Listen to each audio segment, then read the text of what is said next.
एक फेडरल अपीलीय अदालत ने फैसला सुनाया है कि राष्ट्रपति ट्रंप द्वारा लगाए गए अधिकांश वैश्विक टैरिफ्स अवैध हैं। यूएस कोर्ट ऑफ अपील्स ने स्पष्ट किया कि राष्ट्रपति ट्रंप ने वैश्विक टैरिफ्स लगाने के लिए आपातकालीन शक्तियों का अवैध ढंग से प्रयोग किया। अमेरिकी संसद की विदेश मामलों की समिति के डेमोक्रेट्स ने ट्रंप पर भारत को रूसी तेल आयात को लेकर निशाना लगाने की आलोचना की है, जबकि उन्होंने सबसे बड़े खरीदार चीन को बख्श दिया। समिति ने चेतावनी दी है कि ट्रंप के 50% टैरिफ्स से अमेरिका भारत संबंधों को नुकसान पहुंच रहा है। डेमोक्रेट्स का कहना है कि ट्रंप की नीति यूक्रेन के नाम पर भारत को ही टारगेट कर रही है।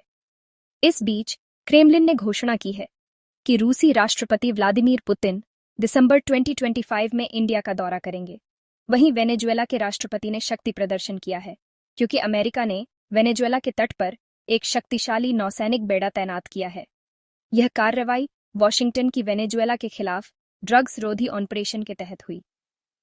भारत जुलाई 2025 में यूक्रेन को डीजल सप्लाई करने वाला सबसे बड़ा देश बन गया, जिसमें भारत की हिस्सेदारी 15.5% रही। टीवी डिफेंस कॉन्क्लेव के अंत में भारतीय वायुसेना के उप प्रमुख ने पुष्टि की है कि भारतीय वायुसेना ने मई 2025 के संघर्ष के दौरान पाकिस्तान के जैकबाबाद एयरबेस पर रखरखाव के लिए खड़े कई F-16 लड़ाकू विमानों को नष्ट किया था।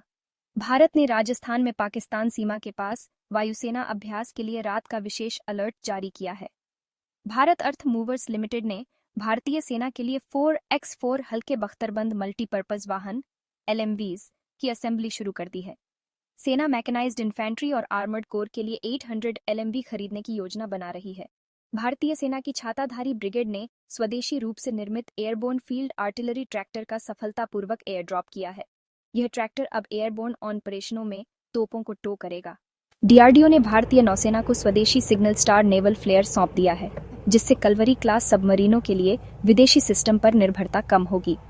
DRDO को स्वदेशी Netra airborne early warning and control system के निर्यात की भी मंजूरी मिल गई है। एरोनॉटिकल डेवलपमेंट एजेंसी ने AMSA बोली कि अंतिम तिथि 31 अगस्त से बढ़ाकर 30 सितंबर 2025 कर दी है, क्योंकि जून 2025 के EOI के बाद कोई प्राइवेट वेंडर कंसोर्टियम अभी तक नहीं आया।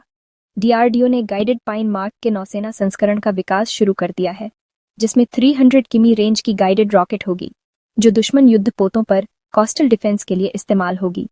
इसमें प्रोले मिसाइल की तरह क्वासी बैलिस्टिक ट्रैजेक्टरी, मिडकोर्स मैन्यूवरिंग और इलेक्ट्रॉनिक काउंटर मेजर्स होंगे। ये लैंड बेस्ड बैटरी से दागी जाएगी और युद्ध पोतों, कॉर्वेट्स तथा फास्ट अटैक क्राफ्ट पर हाई प्रिसिशन सैचुरेशन स्ट्राइक करेगी, जिसमें 250 किलो वॉरहेड होगा। युद्ध पोतों पर इंटीग्रेशन की संभावना पर भी चर्चा चल रही है। रूस ने भारत को अपना Tu-160M व्हाइट स्वान स्ट्रैटेजिक बॉम्बर पेश किया है और इसे एरो इंडिया 2026 तथा एक्सरसाइज तरंग शक्ति में भारतीय वायुसेना को दिखाया जाएगा।